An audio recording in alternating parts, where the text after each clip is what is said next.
Саламатсыздарбы? Назарыңыздарда Пульс ден соолук программасы жана анын алып баруучусу мен Айнагүл Турдоева.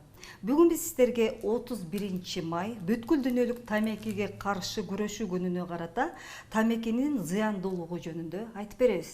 Ал үчүн бүгүн биздин студияда Ош шаарынын наркологу дарыгер Тиленчиева Анара Тиленчиевна конокто. Саламатсызбы? Куш келипсиз биздин студияга. Саламат. Эскерте кетсек, сиздер Пульс ден соолук программасын түз эфирде көрүп жатасыздар. Эгерде сурооңуздар болсо, экранда көрсөтүлгөн WhatsApp номер аркылуу сурооңуздарды жазсаңыздар болот. Көрсөтүүбүздү улантабыз. Анда эмесе маегибизди баштасак, Анара Тиленчиевна, айтсаңыз, бул тамекинин курамында эмнелер бар? Ушул жөнүндө айтып берсеңиз. Бул 31 май тамекиге каршы күн деп белгиленген. Буну эң биринчи жолу бул баягы рак оорулуусун дарылаган врачтар өпкөсү рак болгон адамдарды изилдеп келип, ошол жерде 80%-нин себеби болуп тамеки болуп эсептелет экен деп, анан ошол Всемирная организация здравоохранения да муну колдоп, мына ушул күнү белгилеген. Мына ушул күнү биз тамекинин канчалык зыяндуулугу экенин элдерге түшүндүрүп, ушул тамеки тарткан адамдарды ушул жаман адаттан баш тартууларын каалайт элек, себеби бул өтө зыян нерсе болуп эсептелет. Бул тамекинин курамы мурда 4000 улуу заттар бар деп айтчу эле. Азыр эми жаңы мындай изилдөөлөрдөн азыр 7000ге жакын улуу заттар бар деп айтат.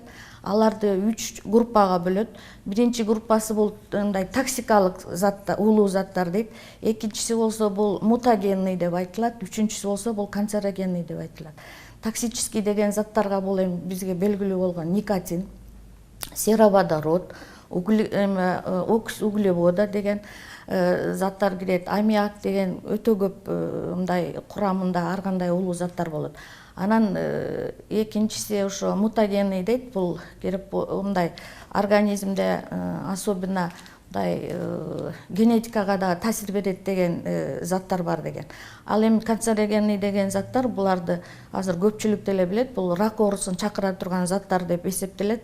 Буга полоний, мына ушундай улуу заттар кирет. Ушул бир сигаретада бир чоң химиялык заттардын фабрикасы бар деп эсептейт да, себеби мына ушунчалык эң көп улуу заттар мына ушул тамекинин түтүнүндө болгонун аныкташкан да. Мына ошол улуу заттар бардыгы тең биздин организмибизге зыян алып келет да. Рахмат. Анда кийинки сурообуз, деги эле бул тамеки чегүү, чылым чегүү бул кандай ооруларга алып келет? Эми тамеки чегүү бул бая айтылып кетти го, бул эң биринчи очередте мындай 25 оорууну чакырат экен да. Ошол себеби болуп, ошол мына тамеки эсептелген. Эң биринчи группага бул өпкө оорулары болуп эсептелет. Себеби ал баягы тамекини тартканда өпкөгө барат, ошол жерде өзгөрүүлөрдү өзгөртөт да. Эң биринчи жолу биз айттык, бул улуу заттар бул биринчи эле тамеки тартып калганда определенный убакыт өткөндө бронхит Курильщиков дегенди эме кылат. Көбүнчө эртең менен ыкшып жөтөлөт, мокротасы чыгат. Бул уже өпкөдө воспалительный процесстер жүрүп атат дегенди билгизет. Андан кийин мисалы мына кызыл өңгөч, ушул жерде да рак оорусун чакырат. Себеби постоянный ошол улуу зат таасир берип, ошол рак оорусу болуп калган адамдар дагы бар да. Андан кийин эмфизема легкийди пайда кылат. Өзү бизде өпкө өтө важный орган болуп эсептелет. Бул өпкө бизди кислород менен камсыздандырат. Биз кислород менен дем алганда бул альвеолордо газообмен болуп, кислородду бүт органдарыбызга ташыйт. Бул биздин эң важный органдарыбыз, мисалы мээ, жүрөк, өпкө, мына ошо кислород менен иштейт да. Анан биз бул тамеки чеккенде болсо, булар кислородду ташыбай, бул баягы окись углеводду ташып калат да. Ошондо биздин организмде кислороддун жетишпегендиги байкалат. Кислород жетишпегенде бул бардык баягы кислород менен иштеген органдардын дагы иштешине таасир берет да. Бул ушул эң чоң биринчи группа. экинчиси болуп еще мына тамеки тартканда еще ичкилик иче турган болсо бул өпкөгө эки эсе зыян келтирген болот да. Себеби ал тамекини тартса өпкөгө зыяны тийип атат. А бизде ичкилик ичилгенде ал организмден чыкканда өпкө аркылуу чыгат да. Ошондо ал дагы өзүнүн таасирин көрсөтөт.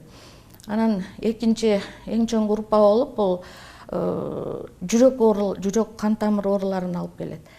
Себеби бул никотинди тартканда тамырлар бир ичкерет, никотин жок болгондо өзүнүн ордуна келет, дагы чеге баштаса дагы мындай суживаться этип ичкерет.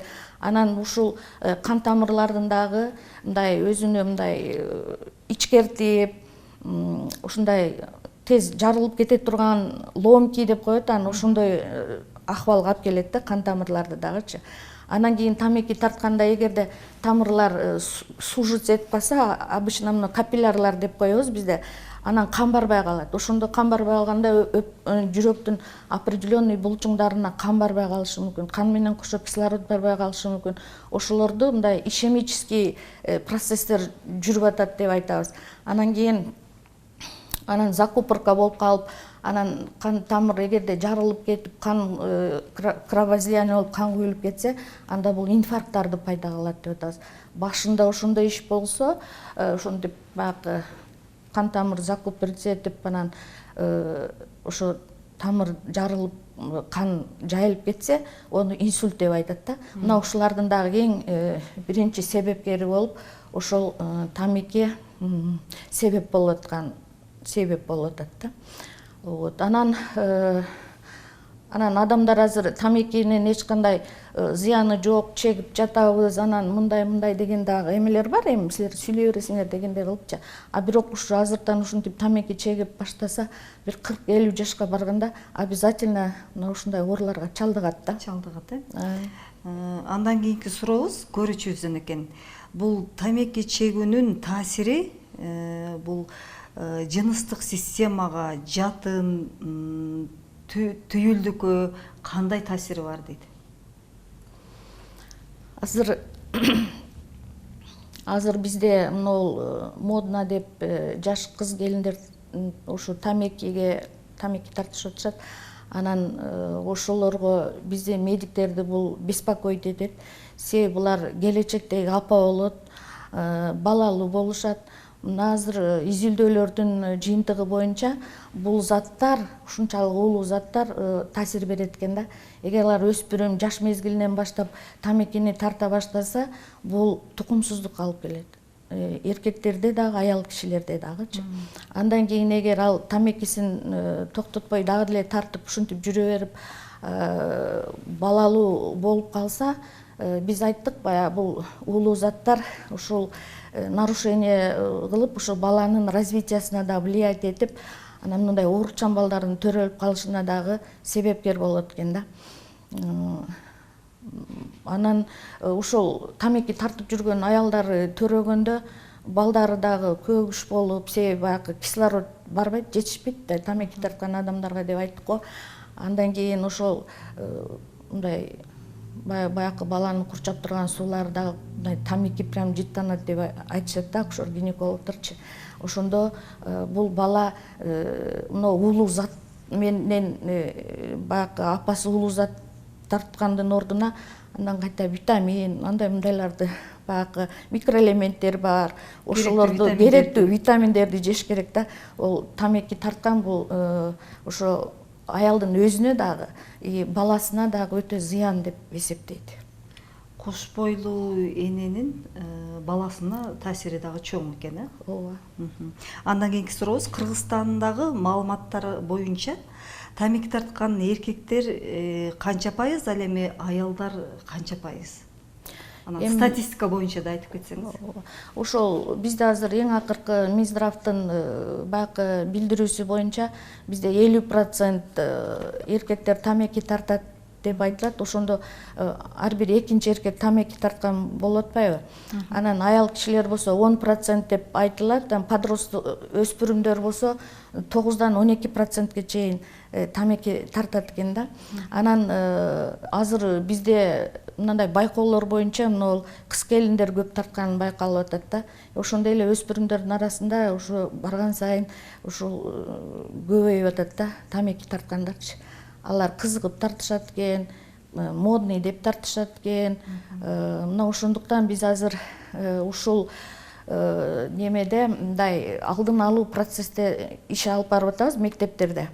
Азыр ушул күнгө чейин кандай иш-чаралар жүргүзүлүп жатат алдын алуу боюнча?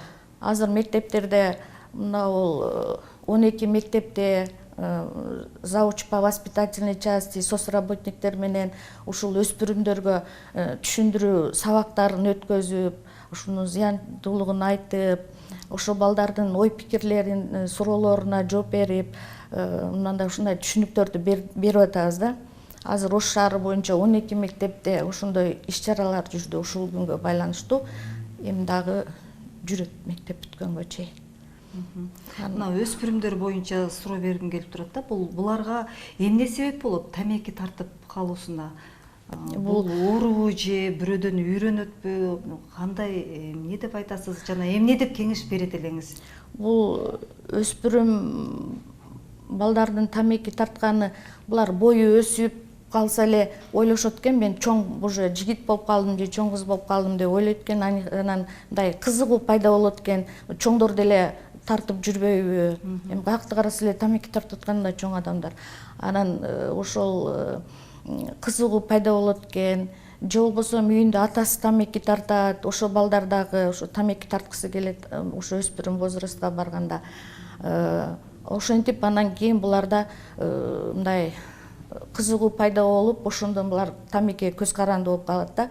Бул никотин бул бир психоактивдүү заттарга кирет, өзүнө көз каранды кылып ала турганчы. Анан кийин ошол мына ушул жактан биз дагы ушундай иш-чараларды алып барып атабыз, алдын алайлы, ушул өспүрүм балдар тамеки тартпай, ден соолугу чың болуп жүрсүн депчи. Өспүрүм балдарга өтө бул зыяндуу, себеби алардын организми дагы өсүп жатат да, толук өсүп мындай калыптана элек да. Ошондуктан аларга тамеки тарткан өтө зыян болуп эсептелет. Анан өспүрүм бала тамеки тарткан бала бул уже тамекиге көнүп, ага дагы алымсынбай, кийин наркотиктерди дагы баягы наша деген бар бизде, ошолорду дагы тамеки ошого чейин жетип калышы мүмкүн, ошого жетип калышы да мүмкүн да. Ошондой балдарды сурап келгенде ошондой болот да. Тамеки тартып жүрдүм. Демек бул жерде үйдө ата эненин дагы ролу чоң болуш керек э? Ошондуктан азыр ушул эмеден пайдаланып, ошол өспүрүм балдарды ата энелер дагы жүрүм турумуна, эмне кызыгып атат, кандай жумуш жасап атат, мына ошолоруна дагы мындай көңүл буруп, ошол балдардын ушул зыяндуулугун алар дагы айтып коюш керек да. Ал зыян депчи. Рахмат, көрүүчүбүздүн суроо бар экен. Менин уулум 14 жашта тамеки тартканын бир жолу байкап калдым. Мен кантип бала менен сүйлөшөм дейт. Бизде ата эне баланы чоңойтуп атканда мындай кандай десем, мындай доверительный, мындай ишеничтүү, баласы ачык ой пикирин ага айта турган, апасы ошону уга турган болуш керек да. Эми кантип айтам дебестен, просто эле ушундай тамеки таап алсам, мен тамеки таап алдым, эмне чөнтөгүңдө жүрөт, же болбосо эмне себептен алып жүрөсүң, тамеки тартып атасыңбы деп мындай доверительный сүйлөшүш керек да. А то кээ бирлер мындай репрессия кылып берет да. Ал эми балага байланыштуу катуу айтып, ушинтип жиберген ал туура эмес. Себеби өспүрүм уракта абайлап жасашка туура келет да. Ооба, жасаш керек. Анан ушул зыян балам, эмне себептен деп ушул боюнча түшүнүк бериш керек да. Мындай жүрбө. Психологко барыштын кереги барбы жокпу? Эмне кандай деп ойлойсуз? Психологко барыштын кереги. Эгер өзү ата эне сүйлөшө албаса, баланы алып барганга туура келеби же өзү эле сүйлөшүп ошого тамеки тартпаган, таштатканга жеткирсе болобу баланы? Болот, психологдор менен да, себеби бул жерде ошол бир ошо тамеки таштаганы бир эмеси ошо психотерапия деп эсептелет.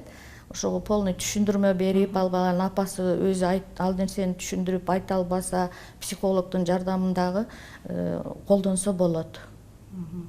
Андан кийинки сурообуз мына аялдар боюнча, анан жаш кыздар боюнча азыр бул эч кандай жашыруун эмес. Биз өзүңүз деле көрүп жатсаңыз керек. Жаш кыздар дагы ушул тамеки тартууну жөн эле мындай эле көрүп калышты да.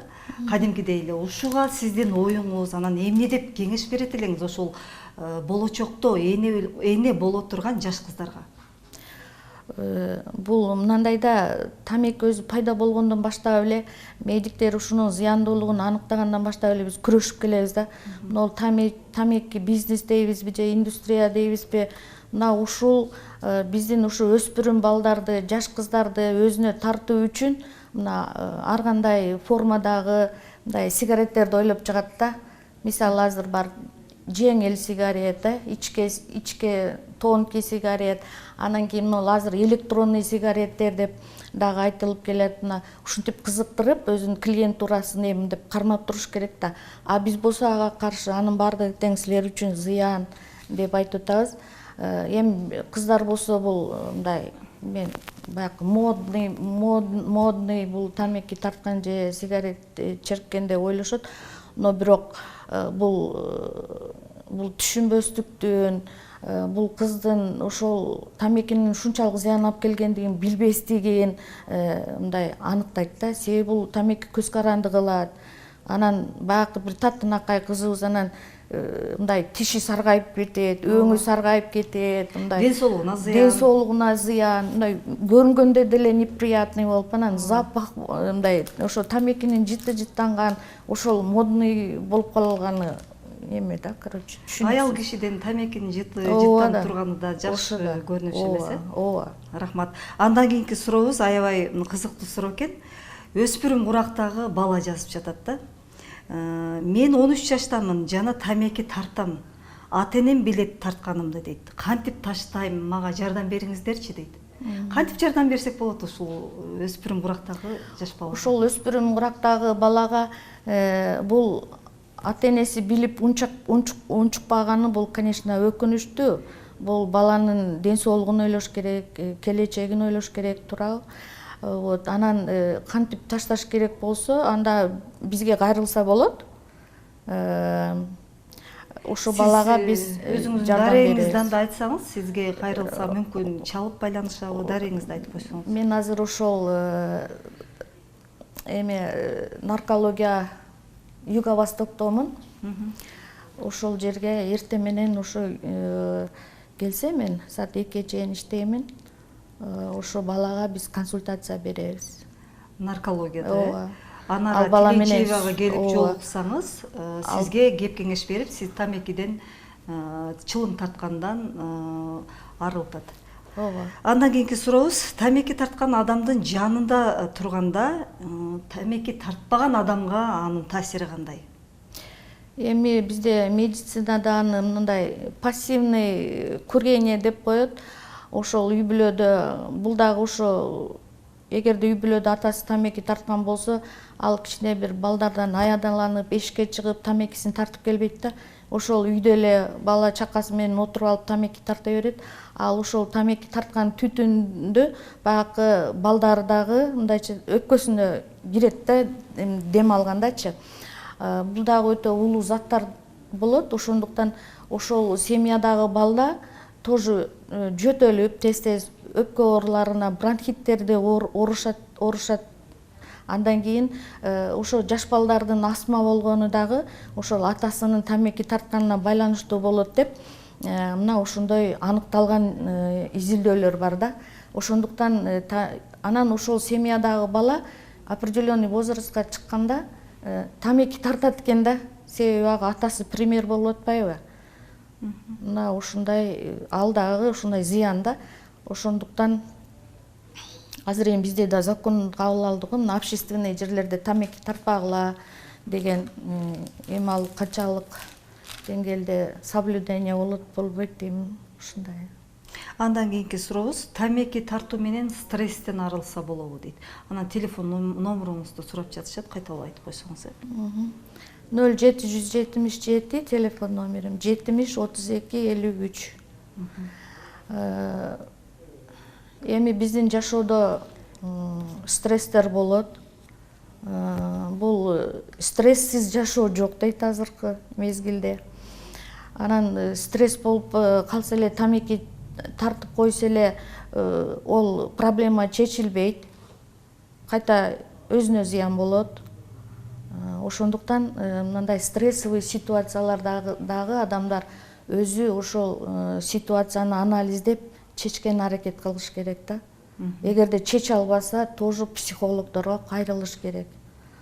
Анан эми тамеки тартып, ынтип эме кылган бул туура эмес жол деп эсептейм. Демек бул стресстен деле арылтпайт эч кандай, Андан кийинки сурообуз, бул насыбай тамеки тартпастан насыбай чексе эмне болот дейт. Анан насыбай чегүүнүн зыяны жөнүндө да кыскача түшүнүк берип кетсеңиз. Эми бизде көп ошо өспүрүмдөр бар, жаштар бар, чоң эле адамдар бар, ошо насыбайды колдонот. Бул насыбайдын зыяндуулугун билиш үчүн бул насыбай кандай заттардан турат, ошону билиш керек. Бул насыбай деген бул ошол эле баягы тамеки, никотин, андан кийин булга баягы чөптөрдүн күлдөрү, күйгүзгөндөн кийин күлдөрү калат го, ошолорду кошушат. Андан кийин буга баягы гашыны известь деп коет, ошону кошот. Анан кийин ошону, бирок аны эч ким ушу биз изилдегени бул аныгы белгилүү. Азыр дагы кайсы нерселерди кошуп аны жасайт эч ким билбейт. Себеби аны эч ким анализдеп, мындай ушундай заттар бар экен деп мындай айткан эч ким жок да. Нелерди кошуп жасайт, эми ал өзү билет, кошкон адам. Эми булар көбүнчө өздөрү жасашат да. Анан бул жерде еще тооктун кыгын кошот. Анан ошону бул эң отвратительный смесь деп эсептейт да. Эң мындай грязный, болит нерсе деп эсептейт да ушу насыбайдычы.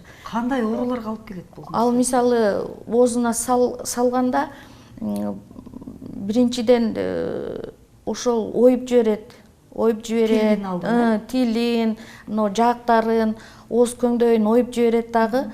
Анан кийин ал жара болуп кетет, жара болуп туруп рак болуп кетет. Рак, тилиндин рагы бар.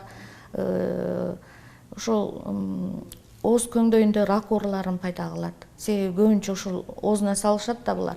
Анан кийин булар мындай ичек карын ооруларына да чалдыгышат. Ал мисалы мына тооктун кыгын кошот деп айтып атабыз, ал тооктордо сальмонеллез деген оору болот. Ошол сальмонеллезду дагы чакырат да адамда дагы. Анан ошентип ашказан, ичегилердин ооруларына чалдыктырат. Ошондуктан тартпай эле койгону жакшы болот. Насыбай, ооба, насыбай болбойт. Бул дагы өтө зыяндуу нерсе болуп эсептелет. Эми айтсаңыз, Анара Тилечина. Анан тамекиге заменить эткен дагы болбойт аны. Тартпай эле койгон жакшы, демек түшүнүктүү. Эми профилактика, алдын алуу жолдору. Эмне кылыш керек алдын алыш үчүн? Ошол алдын алыш үчүн биз азыр мектептерде иштерди алып барып атабыз. Жаштардын арасында алып барып атабыз. Себеби булар ошолор көп колдонгон адамдар болуп атат. Анан тамекинин зыяндуулугун бардыгы эле билишет, но бирок ушуга терең маани беришпейт. Тамеки зыян эмес деп тартып жүрө беришет. Анан ошо 40-50 жашка чыкканда анан бир оору пайда болгондо анан аттиң дегенде уже кеч болуп калат. Анан ошол ооруну сатып алып, ошол оору менен анан күрөшүп жүрө берет. Но бир сигарет тарткан адам 15 мүнөткө өмүрүн кыскартат дейт. Азыр эми канча сигарет тартасың, анан канча күн тартасың деп анан өмүрүңдү 7 жылга кыскартып коюпсуң деп да азыр уже медицина айта алат ошондой. Ошентип мына ошондуктан ар бир адам, мына мен азыр айтып атам, ушунча зыяндуу деп ошого маани берип тамеки тартпаш керек. Эмне себептен тамекини таштаймын рак оорусу менен ооруп калбайын, жүрөгүм ооруп калбасын. Анан дагы бул облитирующий эндоартрит деген бар. Буттун баягы тамырларында өзгөрүүлөрдү пайда кылат.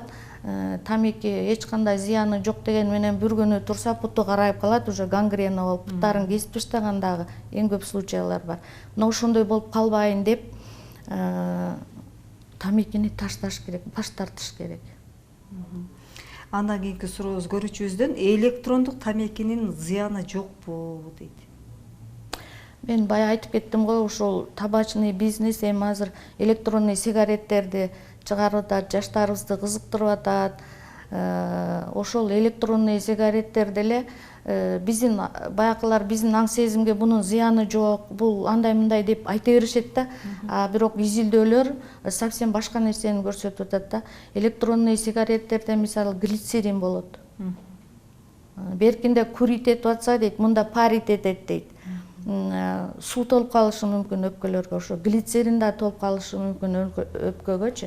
Ошентип, мисалы Америкада подростковыйлар возрасттагыларда ошондой случай болгон, өпкөсү иштебей калган, дем ала албай калган, реанимацияларга жатып, андан кийин лечение алышып, анан өзүнө келген. Бирок бир случай болгон, электронный сигареттен өлүп калган случай болгон. Анан бул деле ушундай уулуу заттардан турат. Пропилен гликоль деген бар, бул канцерогенный зат болот. Бул дагы рак оорусун чакырат. Ошондуктан Россияда электронный сигареттердин баарын изилдеп келип, бул тамеки чеккен менен барабар экен деп, экөөнү ошондой приравнивать этип, ошондой закон кабыл алып койгон азыр. Демек экөө бирдей эле ден соолукка зыян келтирет, Рахмат. Урматтуу телекөрүүчүлөр, бизге бөлүнгөн убакыт да соңуна чыгып баратат. Анара Тиленчиева, сиз атайын убакыт бөлүп бизнес студияга келип, элге кеп кеңеш бергениңизге сизге терең ыраазычылык. Сизге бекем ден соолук жана ишиңизге ийгилик. Анда эмесе сизге эркин микрофон. Мен бул жерде эмнени айткым келет? Эң баалуу, эң мындай баа жеткис байлык бул ден соолук дейт да. Мына ошондуктан ошо бар болгон ден соолугубузду сактап, дайым ден соолукта болгонубуз жакшы да. Бир белгилүү окумуштуу мындай адам айткан экен, ушундай байлык бул ден соолук депчи. Сен ден соолугуң бар үчүн ойноп, күлүп, ушинтип жүрөсүң. Эгер ден соолугуң болбой калса, сен уже баягы дени сак адамдардан да өзүңү мындай кем сезип, мындай ушундай болуп калба деп атат да. Мына ошондуктан ден соолукту жаш мезгилден караш керек деп айтат.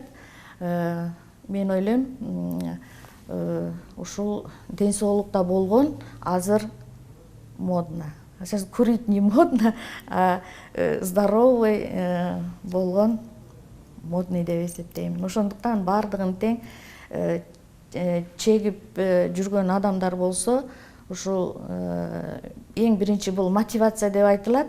Эриктүү бир чечимге келип туруп, тамекини таштап, өмүрүн узартып, ушундай ооруларга чалдыкпаса деп ушундай тилегиңиз ушундай айтат элем да. Рахмат сизге.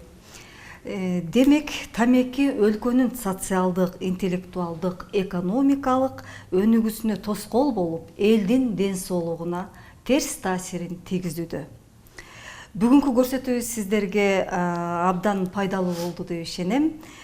Сиздер Пульс ден соолук программасын түз эфирде көрдүңүздөр. Кайрадан эфир аркылуу жолукканга чейин сак саламатта калыңыздар.